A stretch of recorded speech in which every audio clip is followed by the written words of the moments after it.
Hi, I'm Amy. I'm an English teacher and I'm from Wales. Wales is in the UK. In Wales, we speak two languages, Welsh and English. In North Wales, people are more likely to speak Welsh as a first language. There are some phrases that you need to know if you travel to Wales. For thank you, you can say diolch.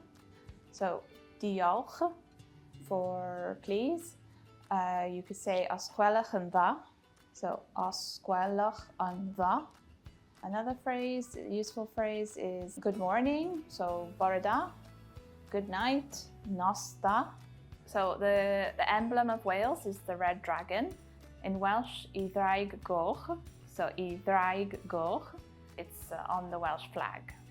The red dragon is the symbol. It represents the Welsh culture, the people, the language, the sport, rugby, for example.